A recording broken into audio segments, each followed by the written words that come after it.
kenapa mau nyalek gitu bang? Iya, pertama ini kan yang pasti dari keinginan pribadi lah kan, diri sendiri dulu kita termotivasi untuk mencalonkan diri pada tahun ini. Saya untuk sementara masih netral. Iya. Netral. Kok lukis bang? Kok lalu mentang-mentang bicara dengan saya? Kok lukis? Ini ada apa ini kan? Oke.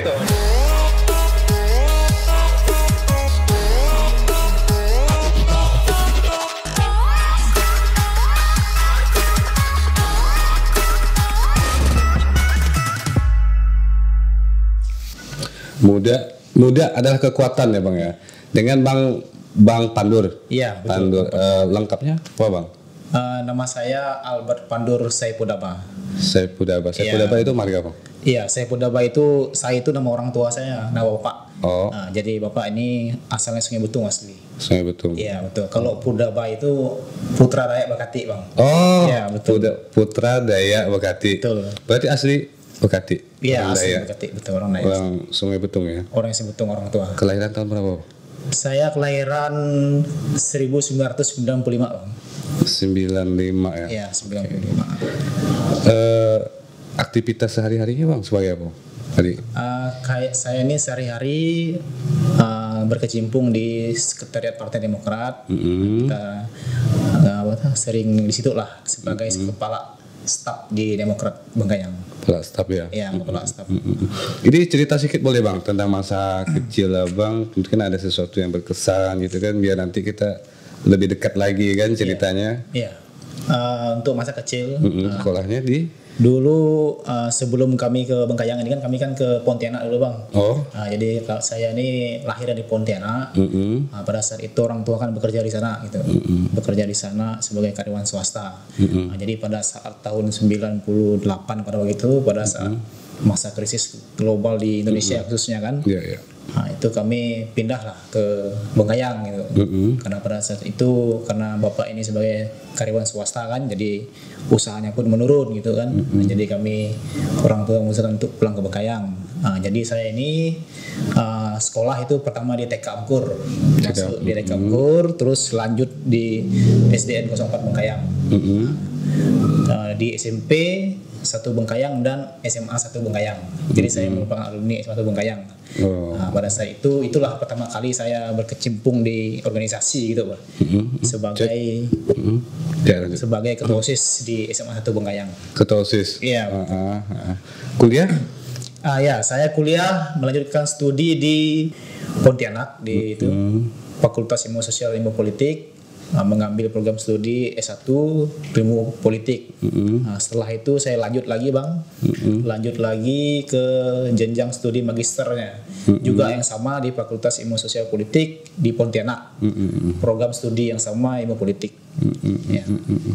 Terus setelah selesai kuliah, itu pernah ngeliat sih di media sosial itu kan?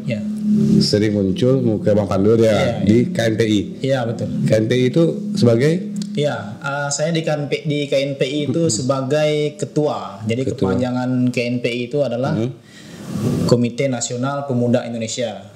Jadi pada saat tahun 2021 itu saya terpilih di acara musyawarah daerah di Kabupaten Bengkayang gitu. Jadi pada saat itu berbagai OKP, organisasi pemudaan pada saat itu berkumpul di Remi Bantang untuk memilih ketua yang baru gitu bang. Berarti tahun 2021 ya mulai menjabat 2021. Ketua DPD KNPI Kabupaten Bengkayang. Oke. Selain ini KNPI organisasi lain? Iya, saya juga saat ini aktif di Pemuda Dayak juga. PDB ya? Iya, PDKB. PDKB sekarang. Iya. Pemuda Dayak Bengkayang itu sebagai bendahara. Sebagai bendahara. Ya, sebagai bendahara juga saat ini menjabat yang terbaru ini. Saya menjabat sebagai wakil sekretaris Dewan Adat Dayak Kabupaten Bengkayang. DAD Kabupaten. Iya.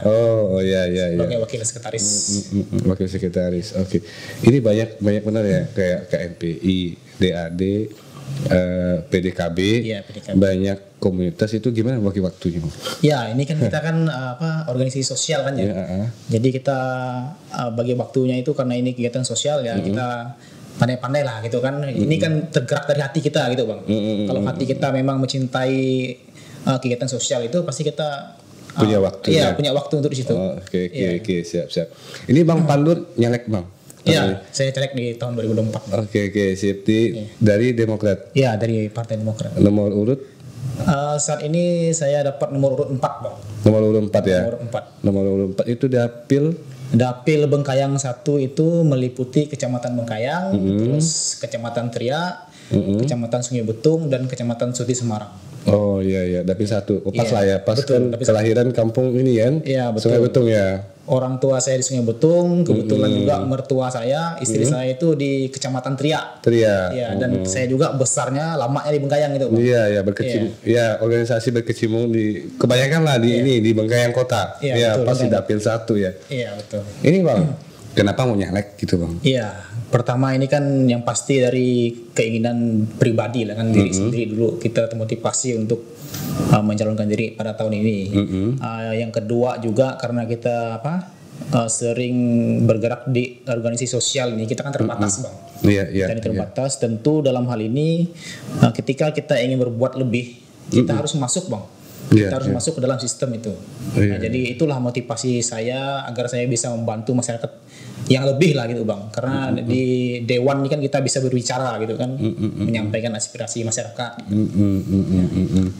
Oh berarti dorongan memang supaya gerak kawan-kawan nanti aspirasi yang khususnya yang di organisasi lebih tersampaikan gitu ya. Juga yang kedua itu dukungan dari keluarga lah pastinya kan, dari orang tua, mertua juga saudara-saudara yang mendukung kita lah untuk maju. Siap Bang, sudah siap. Udah ketuk palu kemarin ya, tanggal 15 pemilihan terbuka ya? Iya betul, kita bersyukur bahwa MK ketuk palu pemilihan terbuka. Jadi semua caleg ini berhak untuk mengempanyekan dirinya dan juga berhak untuk dicoblos oleh masyarakat secara langsung gitu. Siap, berhak dicucuk ya. Nanti kita cucuk lukanya. Oke Bang. Ini Bang, Abang kan sering di organisasi aktif dan juga di masyarakat mungkin aktif ya, dengan kawan-kawan, dengan saya pun sering ngumpul gitu ya. Betul. Yang menjadi ini Bang, yang sering Abang dengar ya, keluhan-keluhan kita, khususnya kita kawan-kawan di Bengkayang Kota atau Kabupaten Bengkayang lah. Keluhannya itu biasanya menurut Abang apa ya? Untuk keluhan ini kalau kita mendengar dari teman-teman lah terutama terutama kawan-kawan pemuda ini, apalagi ini kan kita nih dalam tahap memasuki bonus demografi kan ya. Jadi ini angkatan muda kita ini mempunyai usia-usia yang produktif gitu. Jadi permasalahan yang ada saat ini adalah lapangan pekerja yang kurang gitu. Lapangan pekerjaan yang kurang dari pemerintah untuk kawan-kawan kita yang pemuda lah khususnya kan. Itu yang pertama. Terus Bang, selain lapangan kerja? Yang kedua itu kalau menurut saya ini kurangnya pemuda ini diberikan kesempatan lah kalau menurut saya.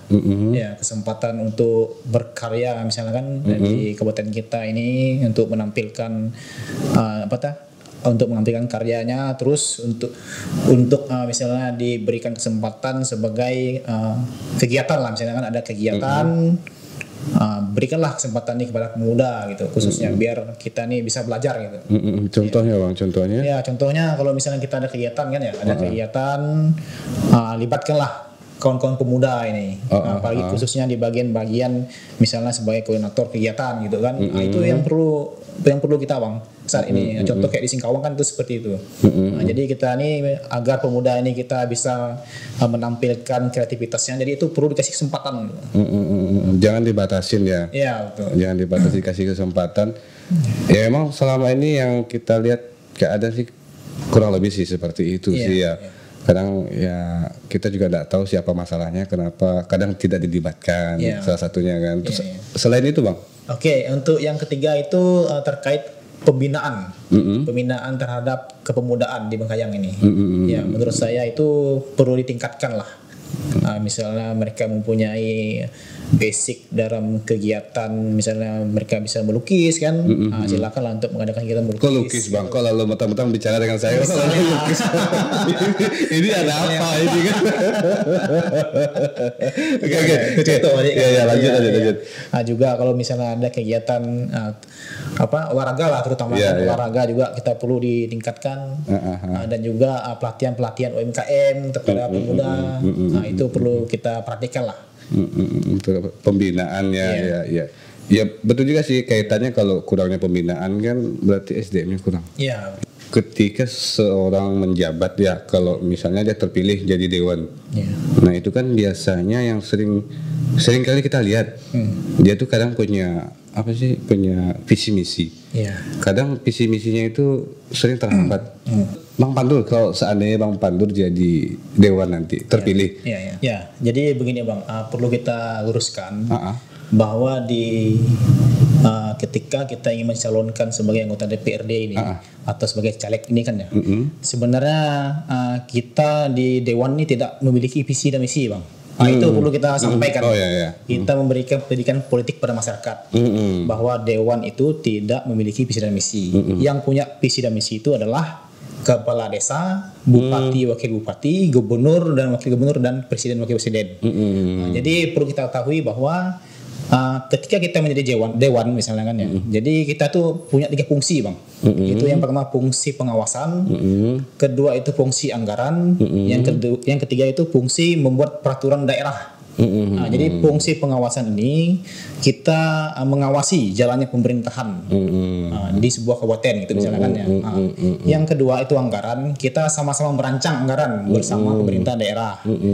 Yang ketiga itu membuat peraturan daerah Bang. Jadi peraturan daerah ini bisa diinisiasi oleh pemerintah, bisa juga diinisiasi oleh DPRD.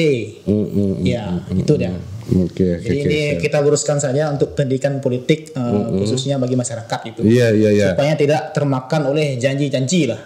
Betul. Karena selama ini kan memang orang pikirnya janji itu ya, karena nanti kalau sudah jadi seperti ini ya. Tapi kebanyakan sih orang kadang kalau kampanye itu bisa ada visi dan misinya, itu gimana ceritanya? Itu makanya kita perlu luruskan ini. Kita perlu luruskan.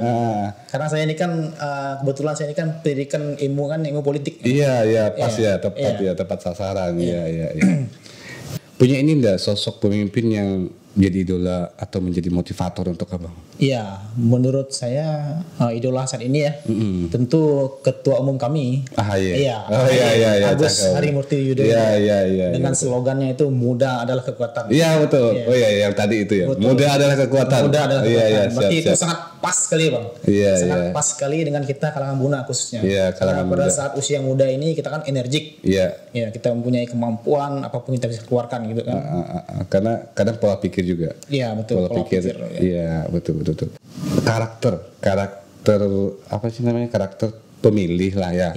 Warga atau rakyat. Warga itu kadang kan masih terpengaruh dengan salah satu karakter. Misalnya Bang Pandur misalnya orang Sungai Betung misalnya kan. Nanti kami orang Tediak nggak mau milih, atau kami dari warga lain kami nggak mau milih Bang Pandur sebagai orang warga setempat lah misalnya kan. Terus nanti ada opsi kedua nih, misalnya Bang Pandur agama Nasrani. Nanti tuh agama yang beda agama dengan Bang Pandur gitu ya, nggak mau memilih Bang Pandur. Itu menurut Abang gimana? Kalau menurut saya ini kan memang di Kalimantan Barat nih Bang ya, memang khususnya apalagi di Kabupaten Bengkayang ini pemilih kita memang masih pemilih tradisional.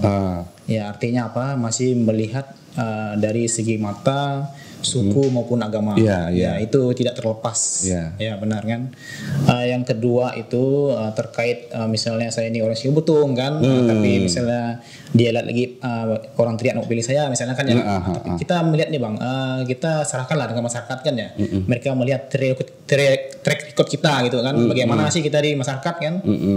Mereka bisa melihat jejak digital kita kan ada nih di sosial media nih, di berita pun kita sering juga kan mengudara di berita gitu kan. Jadi itulah bisa menjadi sebagai gambaran lah untuk masyarakat, untuk gambarannya untuk menghadapinya Bang, menghadapi yang ini biar kedepannya atau saat ini tahun depan kan pemilihan kan, tahun depan atau periode berikutnya prinsip-prinsip karakter seperti ini tidak ada lagi. Gimana kalau menurut abang cara menghilangkan pola pikir seperti itu? Kalau yang itu kita serahkan saja kepada masyarakat. Ya, kita serahkan ke masyarakat. Kalau misalnya memang dia menyukai kita, ya silahkanlah untuk dipilih yang gitu kan. Karena ini kan haknya masyarakat gitu. Oke, sip ya. Jadi perlu teman-teman masyarakat Kabupaten Bengkayang ketahui bahwa menurut data dari KPU Kabupaten Bengkayang, usia kita saat ini, usia muda lah khususnya ya, pemilih itu hampir 40% Bang. 40%. Itu termasuk pemilih pemula sampai usia yang produktif, artinya usia pemuda. Ya, itu merupakan persentase pemilihan yang sangat tinggi gitu. Itu ya. Jadi harapan dari saya, pesan untuk kepada kaum muda untuk ikutlah dalam pesta demokrasi ini dengan cara menyampaikan saluran aspirasinya melalui pemilihan yang tepatnya nanti pada tanggal 14 Februari 2024. Itu harapan kita. Gunakan hak pilihnya sesuai dengan hati nurani. Jangan golput. Jangan golput. Sayang. Betul, itu yang sangat penting. Siap. Oke, sukses terus untuk Bang Pandur. Oke, siap. Sampai ketemu nanti di musim kampanye. Siap. Oke, siap. Saya untuk sementara masih netral. Netral. Karena kita orang media agak susah. Betul. Oke, terima kasih banyak udah kehadirannya Bang Pandur ya. Oke, terima kasih atas undangannya. Siap, sukses terus ya. Oke, siap.